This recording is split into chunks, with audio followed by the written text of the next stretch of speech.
Favored but should not be. I'm looking at the Cardinals at minus 125 over the Cubs. Um, I wouldn't necessarily say the Cubs should be big favorites here, but it's I think no more than a push. Offenses are quite similar. Over the course of the season, the Cubs ranked about 5 spots above the Cardinals in WRC plus, but since the start of July, you reverse that. Cardinals are 6 spots ahead, but I wouldn't weigh that small sample too much. I think that's enough to say the offenses are basically a wash. And then Kyle Hendricks versus Adam Wainwright. I would prefer Hendricks there, I think, for sure. Had a very bad April, 7.54 ERA, including 2 7-run blowups against Atlanta. Actually got to go to one of those as my first post-pandemic or post-lockdown game and saw him give up 4 home runs in the first inning. It was not a very happy Wrigley Field that day.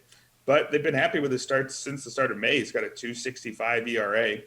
That is beating his ERA estimators, and he still doesn't strike out a ton of guys, or he's never struck out many guys, and he's striking out even less, really, this year. It is a diminished version of Hendricks, but he's still a fine starter and has been for most of the year. Adam Wainwright, on the other side, is surprisingly hanging on at age 39 is completely respectable. ERA in the high threes is only a hair better than what the ERA estimators has.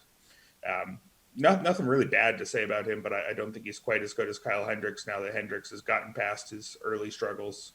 So I really don't see any reason to prefer the Cardinals in this one. I think it's basically a wash, maybe slight edge to the Cubs.